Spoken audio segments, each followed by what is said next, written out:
welcome to Bravo Team, our second G.I. Joe show looking at all the secondary G.I. Joe material.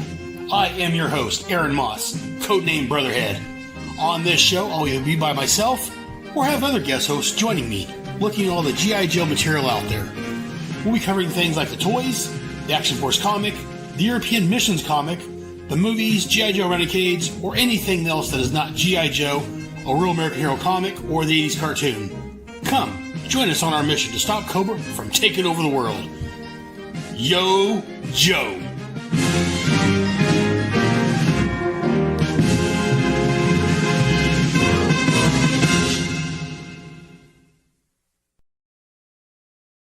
Hey, Joes. General Head here. And I am not alone in the studio today. Today I have joining me our friend from beyond, the newest podcaster to the podcast universe, Brad Abraham. Hey, Brad. Hey, Aaron. It's good to be here. I flew in as soon as I could. My wingman escorted me safely to land and shook off that pesky Cobra Night Raven in the process. So I appreciate and I salute him. Very nice. Very nice. Great wingman. And before we get started, I do want to announce that today's episode is sponsored by Big Danny Cool and Sean Adams, both over on patreon.com. That's patreon.com/headcastnetwork. Thank you, Big Danny Cool and Sean Adams. I previously announced today we're going to look at issue 61 and one of the cartoons, but I realized I was behind on the special missions, and 61 leads into special mission 6. So I figured instead of doing that today, we would talk about special missions 5 to get us caught up. And I was going to get the other guys to join us. But yeah, everyone was busy with either family stuff or conventions or restraining orders or, all that nonsense. So they have lives, in other words. That's what you're trying to say. Basically, I have no around that. I have no life, and Brad, well, no, he's here with me today. So apparently that tells about, he started podcasting on his own. So yeah, I didn't want you to be alone. I figured, somebody has to join you for this. I appreciate you taking special. It's a very special missions, and it's a very special issue. So it's going to be fun. Yes, and I've talked about this previously over on Jared's Crusademus a couple years ago. They had me on, and I talked about this issue. So it's a great issue, which we'll talk about here in just a moment. This is Special Missions number 5. Cover date was June of 1987. The on-sale date, February the 27th, 1987. Cover price was $1. The title of this was called Showdown. Writer was Larry Hama. Artist, Herb Trimpe. Letterer, Philip Hugh Felix. Colorist, Bob Sharan. The cover artist was Mike Zeck, all alone, just Mike. And the editor of this was Bob Harris. And this was reprinted, according to Mike's Amazing World, this was reprinted in Action Force number 43, 44, 46, 47, 48. I don't know why it was reprinted in so many issues, one right after another, but that's what I'm getting from Mike's Amazing World. So, and before we get going any further, real quick, Heinz Koch has joined us in the chat. He says, "Hi, gentlemen." Heinz, glad you could join us, man. And anyone else that joins us, feel free to say hi and let us know you're out there. Heinz joins us a lot on these, doesn't he? Yes. Heinz, a good guy. I like Heinz. He's always joining us and giving us his 2 cents. And as they say with Heinz, there are no other kinds. Sorry, Heinz, but I'm sure you get that a lot too. And just like, look at the big brain on Brad. Yeah, I get that a lot too. Yeah. Right before somebody steals my burger and my drink. Well, as long as they don't put a bullet in your head, you're doing all right. Yeah, so far, so good. So far. The synopsis for this issue. First of all, new toy alert. Let me make a sound for that. New toy alert. This issue introduces the Night Raven and the Strato Viper. It's told from 2 different perspectives. Cobra is setting up the new Night Raven to scope out a potential Joe base. The Strato Viper is very obnoxious and dismissive of his ground staff as he blasts off. Meanwhile, the Joes have noticed the Night Raven taken off, and they sent Ace and Slipstream in their respective vehicles to try and remind Cobra not to get too close. If the Strato Viper fires first, they are free to wipe him out. As Ace and Slipstream leave, they joke with the ground support team, spreading goodwill. After a little dogfighting, Ace gets knocked down in the drink, while Slipstream is able to take out the Night Raven. The Joe rescue team shows up promptly and pulls pulls Ace out of the water. Let me try that again. The Joe team shows up promptly to pull Ace out of the water. Meanwhile, the Cobras take their time, and when they finally get to the Night Raven, they find that it's sunk under the water. Looking for the pilot, one of the Cobras ditches the breakout toolbar into the ocean that he lifted from the cockpit, so the Stratoviper couldn't free himself. So that was Special Missions number 5. Before going further, let's look at the cover of this one. Here is the cover. Let me pull myself full screen. There is the cover. We get the Night Raven flying in the air. We get the Ace bailing out of his jets. We don't see Slipstream and the Conquest on here, but the Sky Striker is going down in flames. Ace is parachuting free. It's got the reddish pink background with, it looks like Duke up in the corner box. So, Brad, let me get back out of full screen mode. There we are. Brad, so what are your thoughts? Or actually, what are your thoughts on this cover? Well, it's funny just looking at it now in front of me. It kind of mirrors the cover for issue 34, which is an all-timer. I guess the last full aerial combat issue in the G.I. Joe universe. And that one, if you recall, it had Ace and I think Lady J in the Sky Striker, kind of in the foreground, and a Cobra Rattler sort of firing on them, and their plane being all shot to heck. So this almost feels like the next step where the plane's in flames and Ace is having to eject. Only you have a Night Raven here. But I mean, this is a really great cover. It's interesting. It's a Herb Trimpe special cover, isn't it? Because I know he illustrated this one, and he also illustrated the interior of this and pretty much almost every other issue of Special Missions. And according to Mike's Amazing World, this cover is by Mike Zeck. Really? Okay. Yeah, this is a Mike Zeck cover according to. Oh, okay. So then I stand corrected. Zeck is second best to Trimpe, I guess, as far as I'm concerned. Jared may disagree, but I know he'll agree if he's out there. Now, I think what separates this cover is it's got a real sense of color to it. The sky is sort of this pinkish red, sort of evening on the cusp of nighttime setting, and there's just a lot of great depth to it, particularly in the background. You can kind of see the ocean at the bottom of the frame, and you kind of have that curvature of the earth, and you got the cumulonimbus clouds and everything there. So it's a really dynamic cover. It's got a lot of action in it, and again, it shows Ace getting hit, and in a weird way, it kind of set up a different story for me. The first time I saw it on the newsstand, I thought, okay, Ace gets shot down, he bails out over hostile territory, and he has to make his way back to the I guess behind, on the other side of the enemy alliance, on his side. And that's not really what we get in the story, but it does kind of fit that trope, that aerial combat trope. And I'm always a big fan of issues of this book that really focus on the aircraft over the ground stuff. I've always had a real affinity for air combat. You can't tell because I got my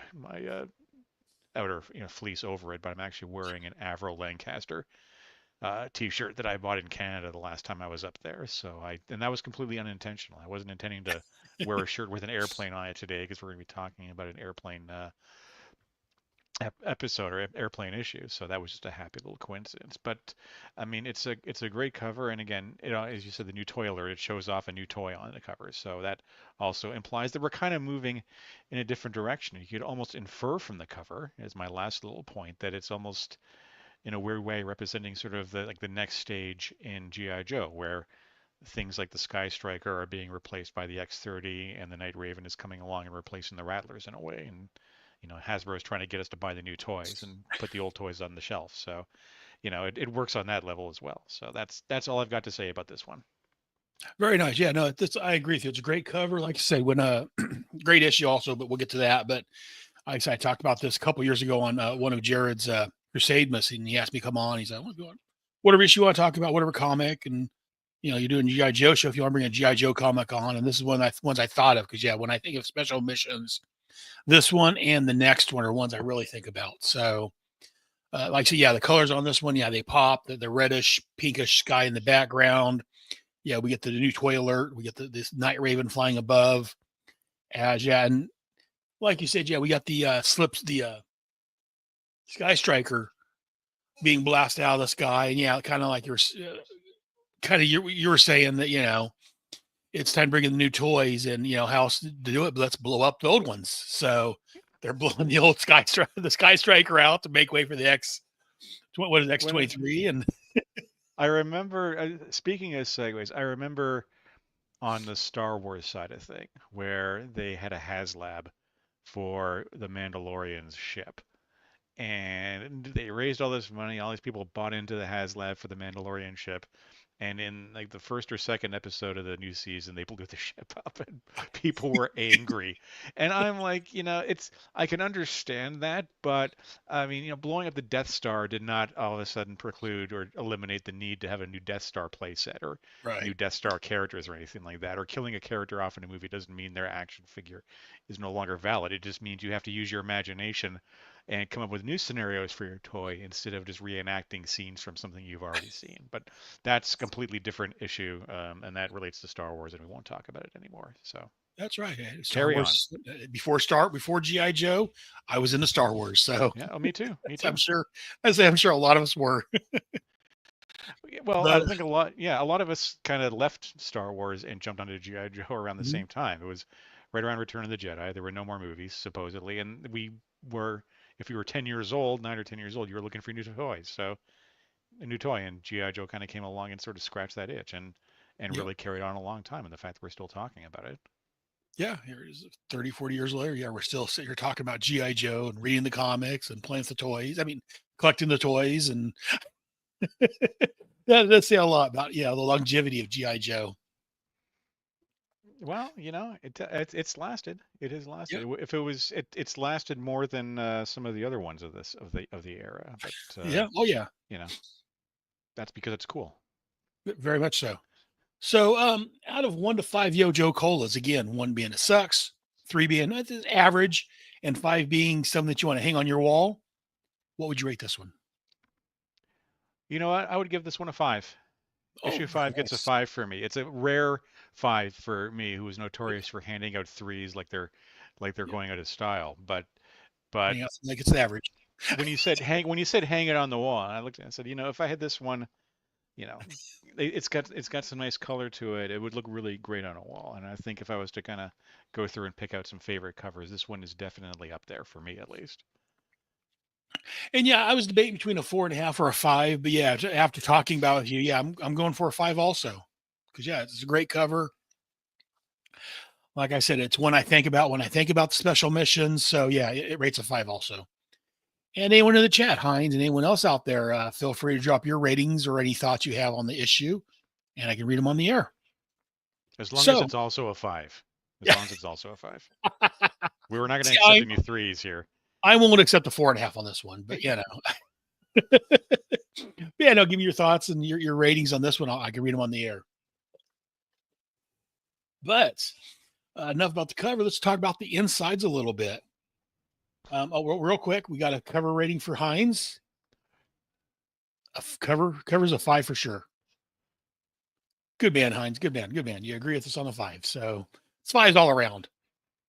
So, and I know it's a Zet cover, so Jared, we give it at least a 4 at the minimum. So I'm going to assume he's giving it a 5 also, even though he's not here. But it's a Zet cover. It's got aircraft. It's got something from inside the issue. So on Jared's behalf, I'm giving it a 5 since he's not here to argue with me about it. So, Brad, do you have thoughts on the actual issue itself? Oh, absolutely, absolutely. I mean, like I said off the top, it's a Trimpe special, right? And I think what really separates special missions from the mainline book, and I've said this before, is that the great Herb Trimpe illustrated most of them. And I think in this issue, you really get a sense of what he brings to the equation. I think, and I'm pretty sure he and Larry had a very strong bond as writer and artist. And in fact, when I met Larry at the New York Comic Con back in, I think, 2010, Herb was tabling right next to him. So I got to talk to both of them, and they both signed my copy of issue 2, which I have in a frame in another part of the house. Very nice.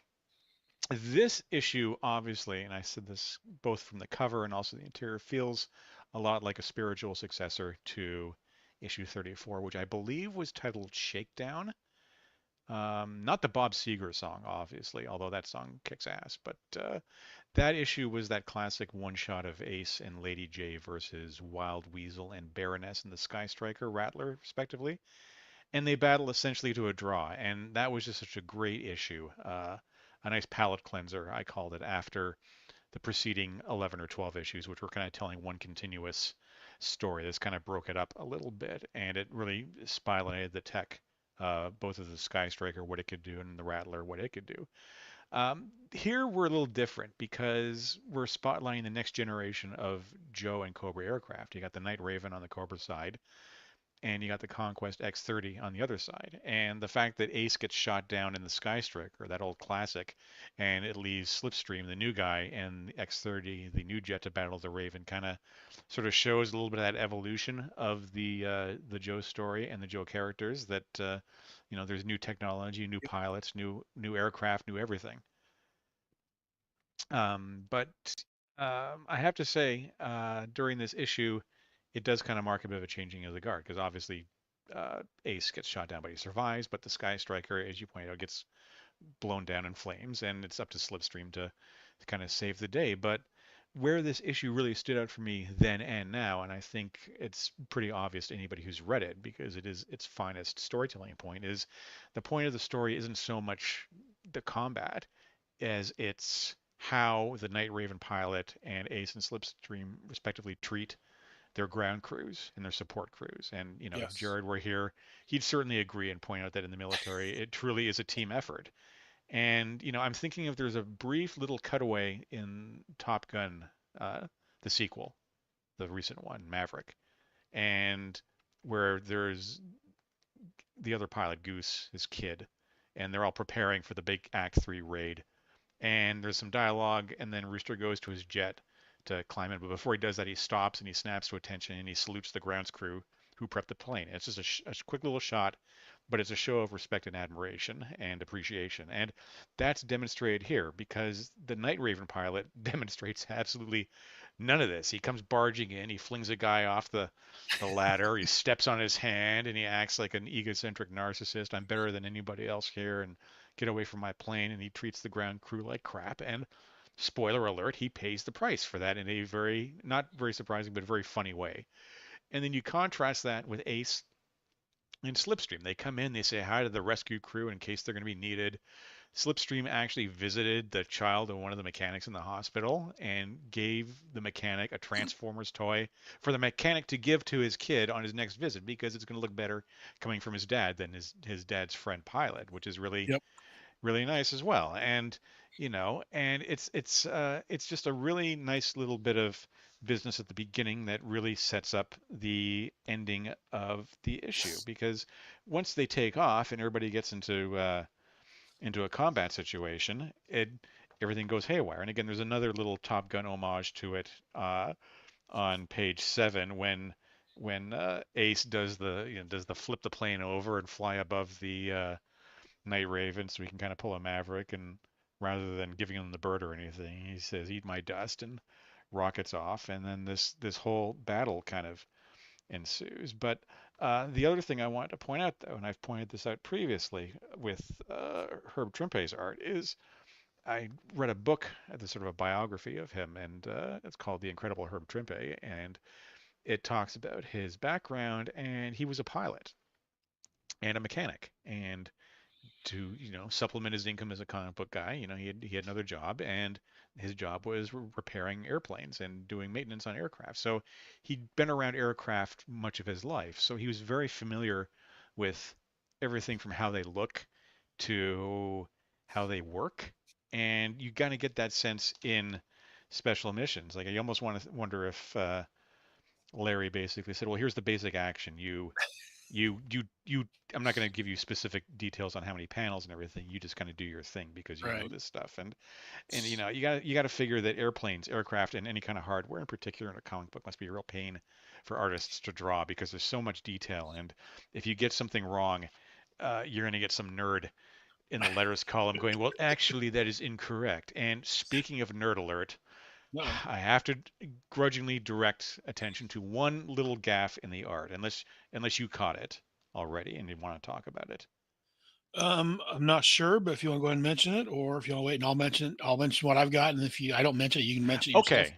In the name of suspense, to keep people listening, I'm not going to mention what it is, and we'll see if you picked up on it. All And right. if you do, great. If not, we'll come back to me, and I'll reveal the mystery. But as it is, that's all I've got to say. This is an all-time great issue of Special Missions. It was Special Missions that was keeping me involved in GI Joe, and while I was kind of mentally disengaging with the mainline book, I was still buying it, but I was not quite as into it as I used to be. Right. Special Missions was the one that kept me going, and it was the one that a lot of my comic book reading friends who weren't necessarily into the mainline GI Joe book would either pick up on their own or they would just ask to borrow my copy if they're over to read because they really liked it and they really dug it. Especially, I feel like it's kind of, excuse me, I feel like it's kind of Larry and to a degree Herb kind of sort of shaking the shackles of continuity off that they have to deal with on the mainline book and just telling simple little stories, little combat stories in special missions. And I think that was really the appeal for him, but it was also the appeal for those of us who read it because it was nice to pick something up and not have to wonder where we left off, where we're going. It's just a simple story with a nice ABC progression, and I love it for that. Yeah, very very nice thoughts, and I'm glad you mentioned the Top Gun references because I caught some of it, but I don't catch a lot of that. Because while I enjoyed Top Gun, it wasn't one of my favorites. And I know that if Kevin would have been here with us today, he would have been making the Top Gun references. I know that's a big one for him. So, He would have been on the highway to the danger zone all issue and all episode long. but yeah, no, you said a lot of what I thought about this issue. I'm gonna hold off on my gaff I found. Again, hold that suspense off for a little bit, just because it's what I do. But, but yeah, it is a story about the pilots fighting the plane is the main story. But yeah, that's not the main story. It's how they treat their ground crew and how, like I said, they're a big team. And first about the fighting, I mean, it kind of shows that the Raven is maybe the better plane because again, he took on two Joe vehicles and he was able to take out the Sky Striker. And so maybe the Raven by itself is a better plane, even though the pilot's complaining about the entire time. There's all these problems with it. He was still able to take on two Joes and take one of them out. So there is that. And like I say, yeah, we both kind of mentioned that. Yeah, it's their way of sweeping away the older toys, getting rid of this Sky Striker, and how, like I said earlier, how better to get rid of it, but to blow it out of the sky. So very nice. But yeah, the main story though is how the ground crew, is treated and how the Joes and Cobras treat each other respectively, and how and like you said, Jared would comment on this for sure. In the military, you're one big family. You have to rely on one another to get the job done. If anyone falls down on the job, as you see in this issue, you're going to have problems. And yeah, the Joes, they're just a big happy family. Yeah, they went to the guys, the ground crew kids hospital because the father couldn't make it, and then he bought him a toy, a Transformer, which again kind of shows that to Larry, the Transformers is not in the GI Joe universe, even though they just finished up the GI Joe Transformers crossover not too long ago, which kind of made ties to each of the books. But so yeah, it's kind of that nebulous. Is it? Is it not? Like I've said before, normally I'm a big fan of keeping the different properties, different IPs separate. Though having said that, I'm liking what the Energon Universe is doing currently with the books, but that's another story entirely. But yeah, I'll mention the gaff I found. Maybe it's the same one you found or not. When the toy is given, let me find it real quick here. Yep. Yeah. Yeah, he tells him it's the Jetfire, and he turns into a swing wing fighter. For anyone that's a Transformers fan, let me pull this up big screen. That is not Jetfire, and he does not turn into a jet fighter. He's given a Megatron who turns into a gun. A gun, a rifle. Not So, necessarily the thing you want to take to the hospital and say, "Hey, check this out," and transform it and set alarms so, off and everything. so It might I have know, sent the wrong message. and up in a couple of issues, someone will write in commenting on that, and they'll give a no prize, saying Yeah, that yeah, some we'll get to, I'm sure, when we cover that issue. But I want to say the no prize was along the line of that Slipstream's so busy he doesn't know popular culture, kids culture at the time, so he didn't know which one he got him. yeah, yeah. So I don't know if it was a comment from Larry or just a mistake somewhere with Herb not knowing. Yeah, I don't know. I You don't know, know. if Larry just told me draw Transformer, and then or Yeah. where the The only disconnect was. yeah, the But only other thing I thought of was it may have been an editorial who stepped in and said, "Well, wait a minute, you can't give a kid in a hospital a transforming toy gun and change yeah, it to Jetfire." In the it's probably easier to change the text or the dialogue. words than it is to actually completely redraw the panel. They were on a tight schedule at this point, so they just Yes. Oh yeah. said, "Okay, fine." And sometimes, I mean, errors happen. They do happen. They Yeah. happen all the time. So you just kind of roll with them and go, "Okay, my bad," or Slipstream was mistaken, or he thought it was that one and he grabbed another one, and the mechanic was too polite to say, "Actually, this is Megatron, the leader of the Decepticons," and blah blah blah. Although I like to think of this page, I agree with you, as saying you wanted a GI Joe Transformers crossover, you just got it. Here's a toy. It's a toy. Transformers are toys. GI Joe, that's real. But yeah, but I need to cover that GI Joe Transformers crossover at some point somehow. But I was gonna do on Bravo Team. We're busy with this kind of stuff. So, Yeah. but but yeah, no, it was I say. But I do like how we're talking about the pilot of the Night Raven, the Strato Viper. That's what he's called. The Strato Viper. He comes all cocky and he's pushing people out of the way, and he's you stupid jerks, you guys aren't good enough to do this, and da da da. And then the entire time he's complaining about the jet, being faulty, and this is wrong, that is wrong, and stupid. I'm going to chew him out when I get back, and da da da.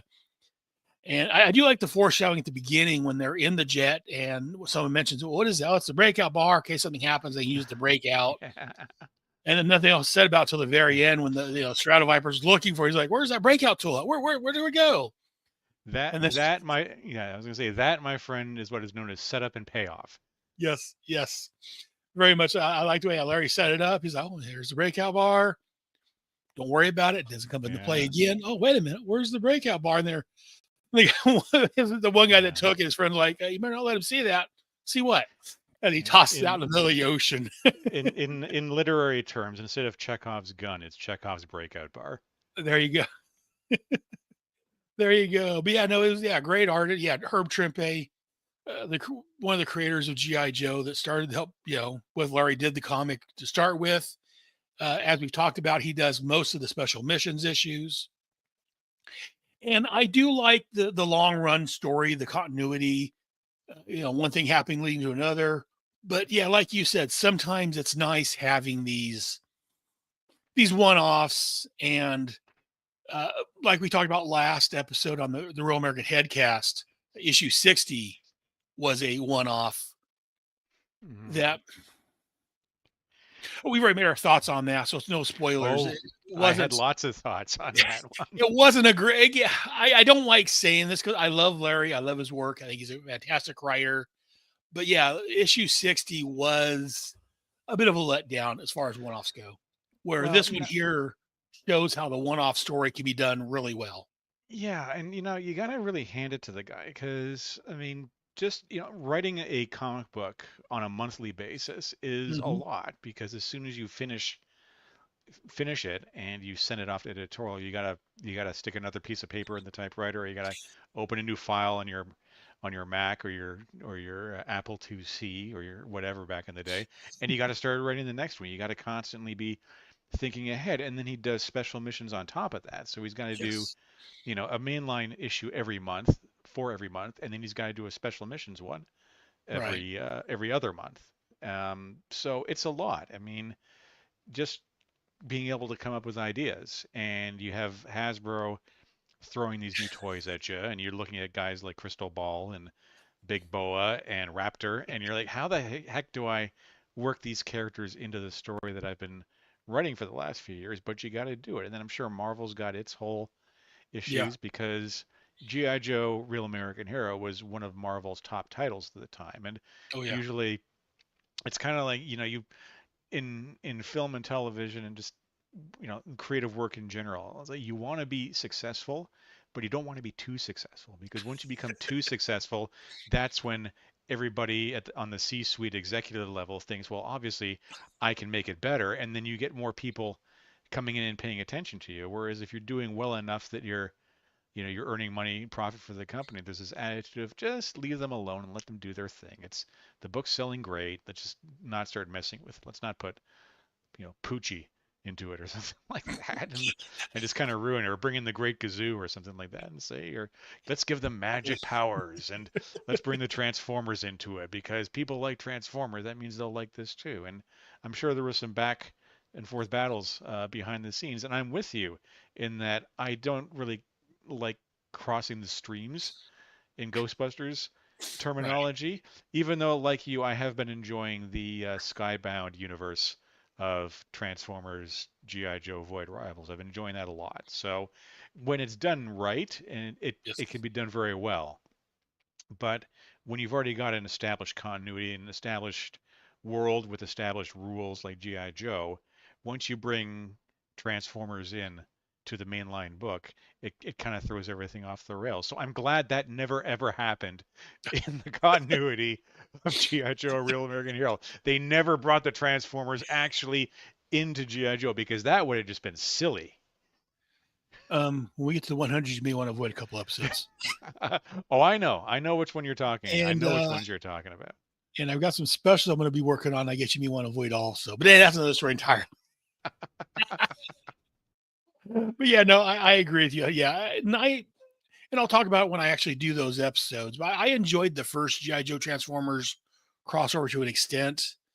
But yeah, I prefer to keep them separate. And I think part of the problem is with that is that Larry has set this up as a more, again, realistic. I don't like using that word with my comics because I'm talking about Firestorm or Superman or people with They powers and things that don't happen in real life. But Larry's GI Joe was more realistic, where the cartoon I could see the Transformers popping up because there was a big I divide between the two. I cannot believe that they never attempted that back in Mhm. the day when the cartoons were on the air because they were both Sunbow, Right. Hasbro, Marvel things. And I'm wondering why somebody didn't say, you know what would be a really great idea? Let's do an animated G.I. Joe Transformers crossover, either a movie Right. or a bunch of episodes. I think that would have done stupid amounts of business Yeah, because it would bring the two fandoms in and it would be consistent within the comic book, not the comic book world, the cartoon world. Because in the yes. G.I. Joe cartoon, they went into space and other dimensions and there were dinosaurs and all sorts Little of weird fluffies stuff, and and giant germs. yeah, yeah. I mean, I'm not sure. I mean, it's going to be a while before we get to it, but when the walls of continuity were broken down, and when the Real American Hero book, even though at that point they were calling it G.I. Joe starring Snake Eyes and Ninja Force or something It like was that, when yeah, it they're was like Snake Eyes featuring GI Joe. yeah, Yeah.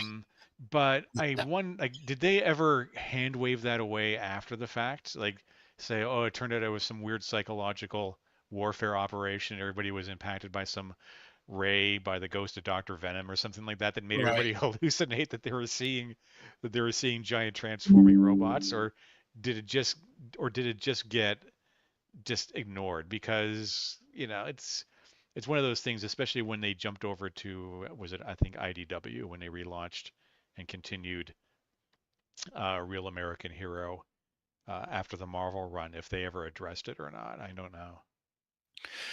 I don't remember in the main GI Joe book itself after it happened if they ever addressed it again. I think they ignored it, but I know that when Larry's restarted GI Joe, I've been reading those books, and I don't think he's mentioned the Transformers at all since he rebooted it with IDW. So They hand waved it away, and it Like didn't. you It just never happened. yeah, just like Those Chuck. those issues are hard to find. Those later run issues are hard to find because people who bought them didn't keep them. They just gave them away. They said, "Here, I gave these to my nephew. He's 3. They're completely they're confetti now. They're completely shredded. They're hard to find, and people aren't really actively tracking it down. Although they will arrive in reprint form at some point Right. when those big omnibus collections Yep. get into the next little run of books. And I'll probably buy the trade paperback, so the soft cover Probably because I have an probably addiction. will. But You do, and I think I have them. I think I have the single issues of the first 141 or 142 of the Marvel books that I managed to grab over the years. After that, they get really difficult to find and really expensive. And even yeah, I have the final 10 or so collected in that soft cover trade okay, edition. Even that thing is going for hundreds of dollars yeah, online. I should consider selling it and just grab the omnibus when it comes out because there you go. I'm considering that anyway for some of my Joe comics because there's space considerations here. Anyway, we're really off course here. We've really, But we're flying out into the Atlantic and everything. We got some sort of weird there's like a leak in our suit, our pressure suit, and we're having hyper high, we're hallucinating. We got to there you go. turn back, Yeah. turn back. No, GI Joe Special Missions number 5. That's what we're doing, right? Okay. The only Transformers crossover is a mislabeled Transformer toy. Uh, but yeah, no, it was a great issue. I love, like I say, the fight, the dog fighting portion was great, but like we've talked about, I think the interaction, the beginning and the end, the interaction between the Joe and the ground crew and the Strato Viper and his ground crew is the main part of the story, and 'cause that's what sets it up, and that's how it ends. They're quickly rushing to get Ace out of the water. Meanwhile, the Cobras are like, we go fast, we push out, we don't want to tax the system, we don't want to rush, we don't mess up the system or anything. We'll get there when we get there. Pull over, grab some donuts. I gotta Stuff and use the coffee can. and Hang on a second. time for a beer Anything stop. else? Yeah. Or I like to think of saying, no, we have to do everything by the book. We have to do the pre-flight check and everything. We have to do a Yes. walk around of the plane. We have to make sure, all this other stuff. We got to test fire the engines. They, Yeah, where dragging their feet. maybe if he'd been a little nicer to the ground crew, they may have actually put a little effort into rescuing them.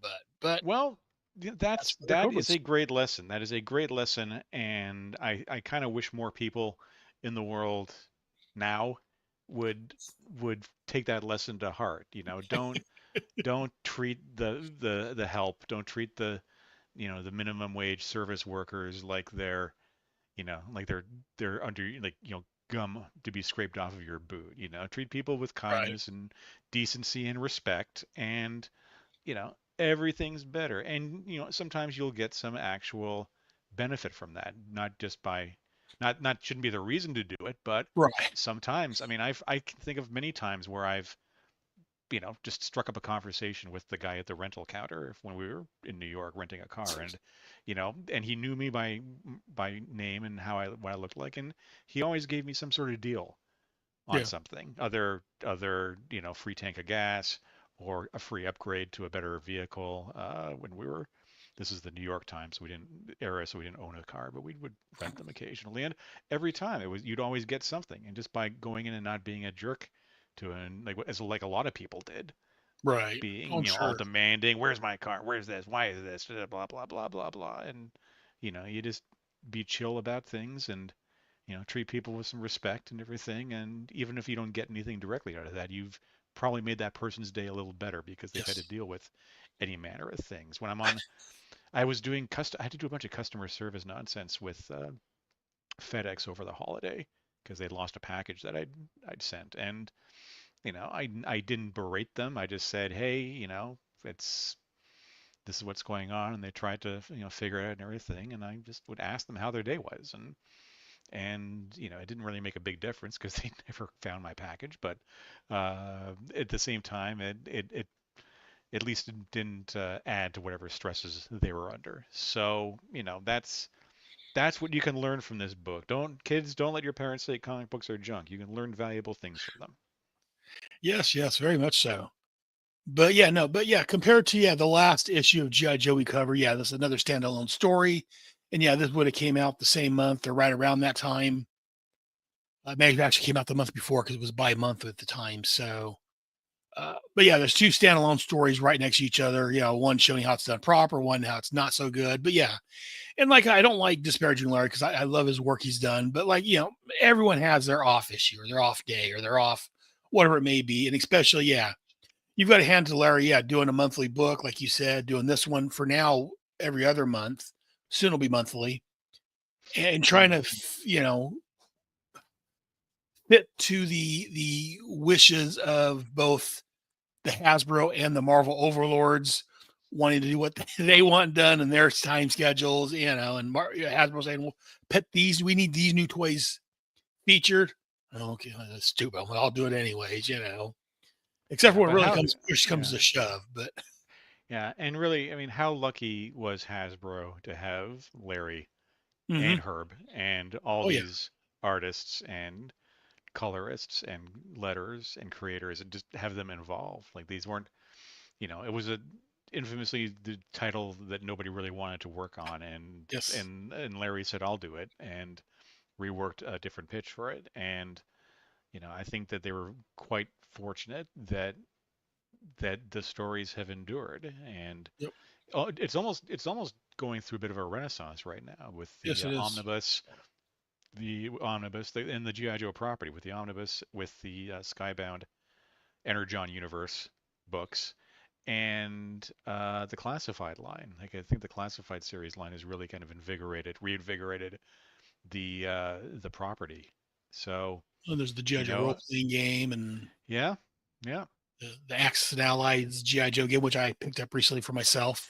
yeah. And then there's the other the rumor or the threat of a Transformers GI Joe movie, but there's it's still out there. And I think as long as we Gen Xers are still breathing and still buying things like that, they'll keep it going. And I think Oh they're yeah, also kind of doing a good job of attracting a newer breed, a younger audience too, which I know has always been the goal. And yes. That's why I hopefully that wonder continues. if they are attracting newer readers or if it's up to us older people that's keeping it up because Well, I think the first, I mean, not the first, but I know that the Skybound books have been selling really well, like they did really a well. And reprint of the first yeah, issue. yeah. And I think unless everybody who's buying them are all, aging Gen X types like us, which is And that's what I'm possible. wondering if it's It, us that's supporting it or if they are because and that's one thing we've talked about before. I wonder because they've got the classified toys, but it's hard to find those in the store, at least where I'm at. Um, and yeah, they're $20+ for the figures. yeah. But when you They say don't, they're hard to find, is that hard to find because they're not being stocked, or are they hard to find because people keep grabbing them off the shelves? I Because, think because they're not being stocked. well, I don't know, because Thing, but I and it may be have your area. I don't well, know. this is all anecdotal, Right. but the closest target to me is near my wife's office, and occasionally she'll want a lift into work. I work from home, so I'll Right. give her a lift, and it's early enough in the morning sometimes. I'm like, well, I'm passing by the Target. I'm just going to pull in and take a little walk around and take a walk through and see what there is. And there was a time I went in there, and they had a lot of stuff. Like they had a whole little area where it was just GI Joe stuff, and they had Oh, several of the Raptor figure. They had the 60th anniversary soldier and diver, and they had a bunch of the retros. They had like multiples of Cobra Commander and hmm, the Cobra Officer and Duke, Recondo, Scarlet, and Stalker. Like they had a whole bunch. Whether they right. had just been put on the shelf that morning or late that night, they were out there. But then, like a few days later, we had to go to Target to grab some things, and I went to the section, and they were all gone. So Hmm, within a few days, they're- somebody had picked them up. Either somebody had bought all of them, or a reseller had grabbed them all and is gonna, try and unload them online and stuff like that or whatever, which is also a possibility. But Right. I always wonder It's, about that. Is it yeah. is it a stock issue, or is it they actually do get stocked and they just fly off I the think it shelves? may be a little bit of both. Depends on where you're at. Because I'm always checking the Targets and Walmarts. And Mm. Target, I usually have a little better luck at finding them than I do at Walmart. In fact, there's not even a shelf spot at Walmart, my local Walmart. I haven't found anything. The only thing I ever found at Walmart was in the clearance section, a huge pile of Lady Jays. So, but Uh, I don't even know if Walmart has pegs for GI Joe for whatever reason. and the ones that are local to me don't have pegs for them anymore. They used to. Yeah. Then when they did one of their store revamps, yeah, they removed the pegs for them. Yeah, you don't even have pegs for them anymore. So Yeah. Yeah. that's why I don't know where the fault lies. But and again, they're $20+, and a lot of parents don't want to spend that for their younger kids. Yeah. Where But us older kids are a different story. 20 bucks right? for a toy. Now Yeah. it's more like 20. No, now it's more like 24, 25 bucks Well, yeah. I was gonna for say the 20 figure. plus. So Yeah. depends on the Yeah. figure. Yeah, it could be up to even 30, $40. Depends on which figure it is. But Well, there comes a point when you have to tap out, I guess. I say to myself, if they go above $30, I don't really buy that many of them, but that's the moment where I go, okay, I think I'm done. I've got enough. see, I I'll I spend don't that need on any on more. the dual packs. If there's two figures or the two or three figure Yeah. packs, or one of the bigger ones. But yeah, I wouldn't pay that much for the regular figures. But I want them to do, if Hasbro is listening, which I'm sure they are, I want them to do battle packs. I want them to do accessory packs like they did for the 3 3/4 inch line. I want yes, like a thing that's got different helmets, like some of the night vision goggles, and it's just stuff that guns, they've already got, but backpacks. Yeah. put them in there and throw a few extra things in there. Star Wars did that and GI Joe did that, and those are Yep. always really cool because when weapons got lost or broken or whatever, or you just wanted to kit them. I mean, I think the GI Joe classifieds do a good job of giving you lots of Hmm. options to customize. If it's a Oh yeah. soldier based figure like a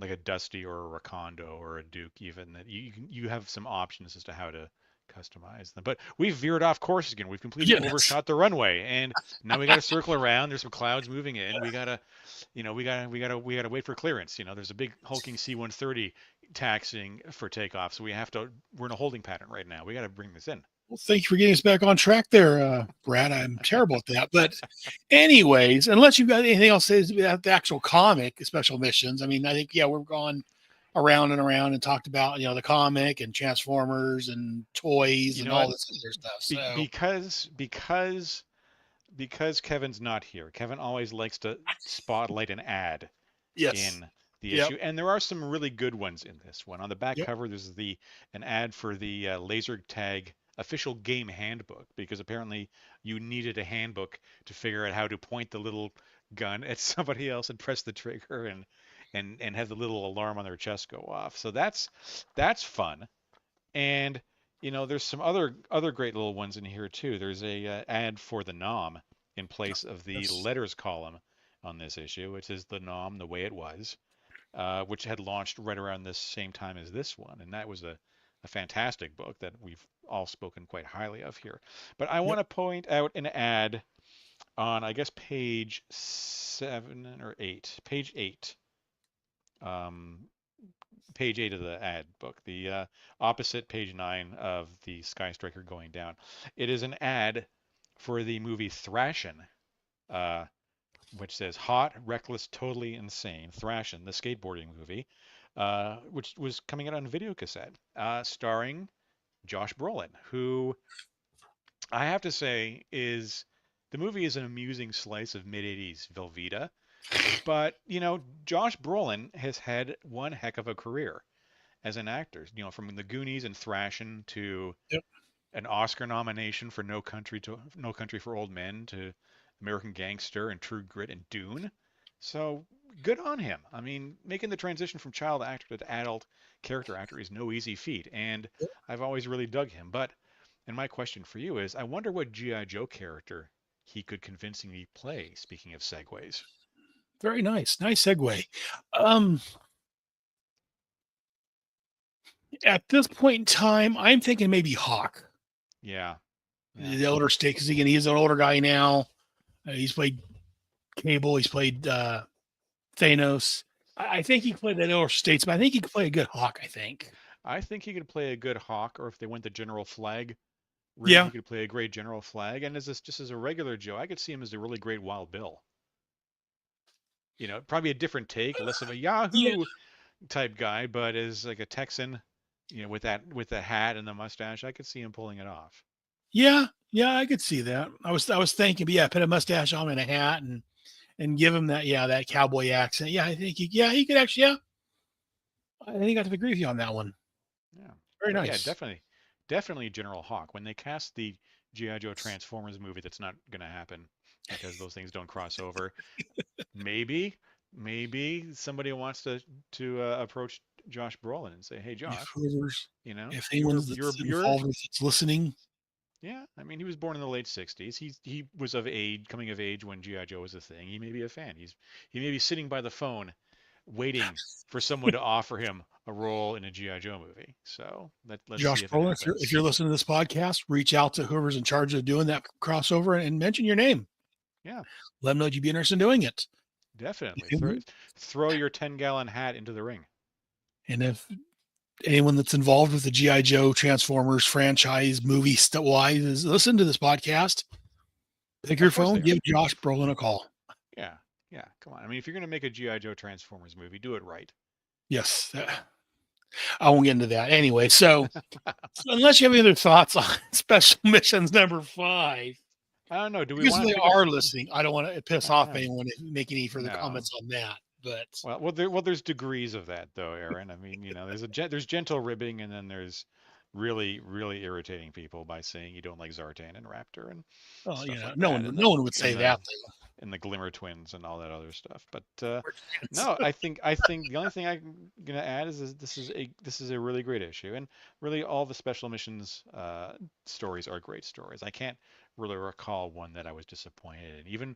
Even ones that sometimes got a little out there or they're a little weird. They kind of do some strange stuff that you don't quite expect. They're always done really well, and it's very much this kind of meat and potatoes old school comic booking with Larry Hama writing and Herb Trimpe illustrating. It's a great combination, and you know definitely check them out when you can and if you can. I agree. And again, anyone that's out there watching this on the YouTube lands, hit the like and subscribe buttons down below. We're normally here the fourth Sunday of the month talking some GI Joe, and I'm trying to work in a time to get a second airing on so we can do Bravo Team and the regular show. So watch for that. The third Thursday of the month, I'm sorry, the third Friday of the month, I'm normally here doing my unboxing reviews of the toys, of the classified figures.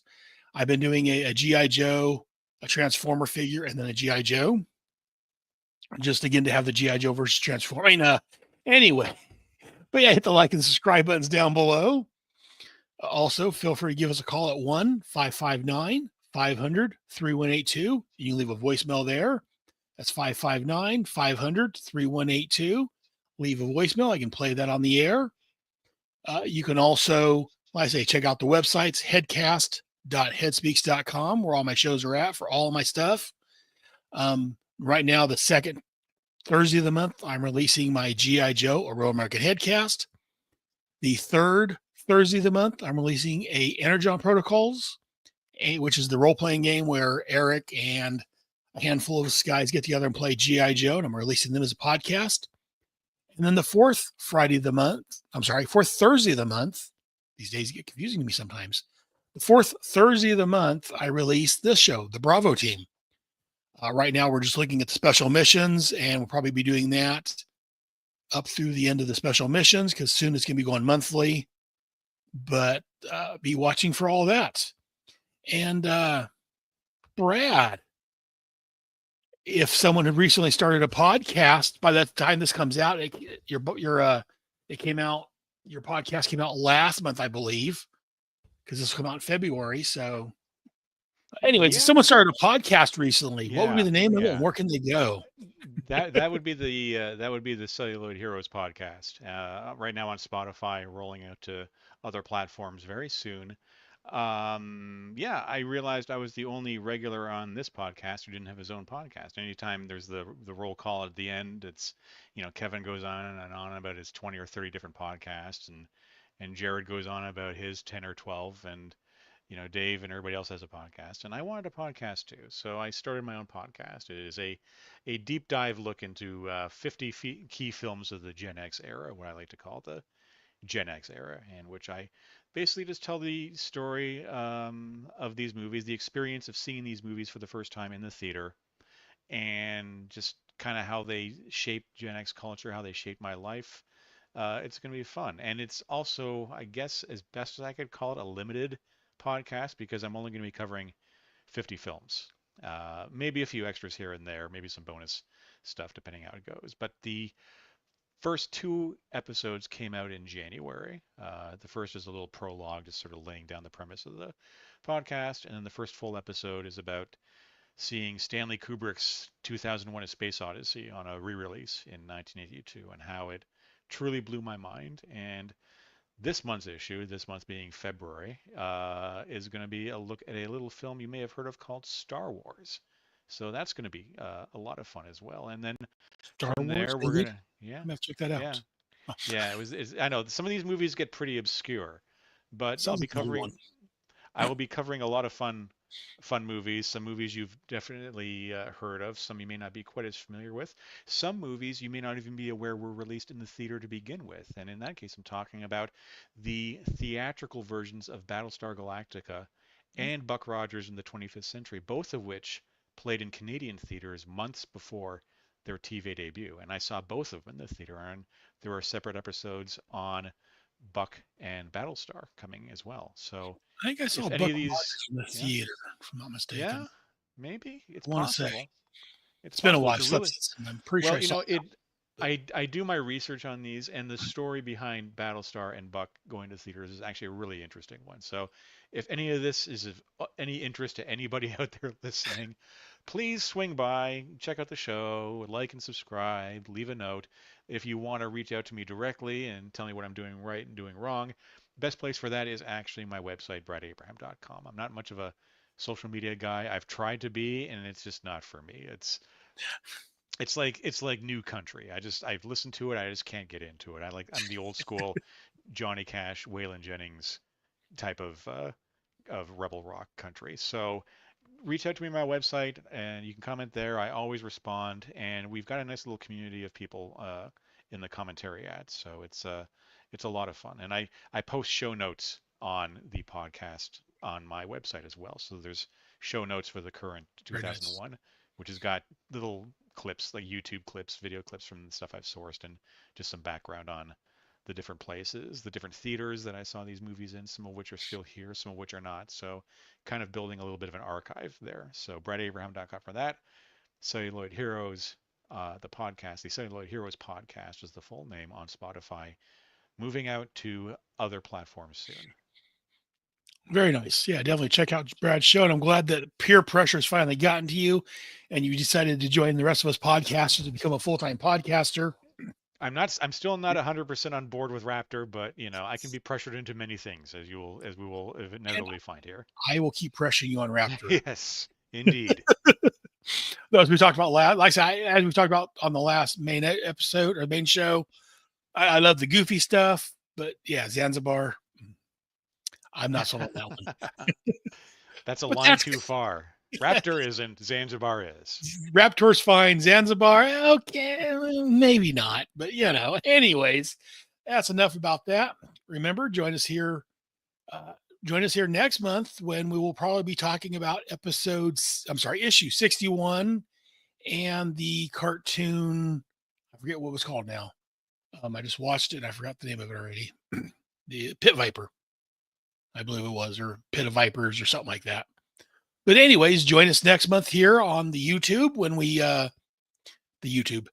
we talk about some more G.I. Joe in the cartoon, and be watching when I slip in a second recording so we can do the Bravo teams every month also. But until next month, remember, knowing is half the battle. Yo, Joe. Yo, Joe.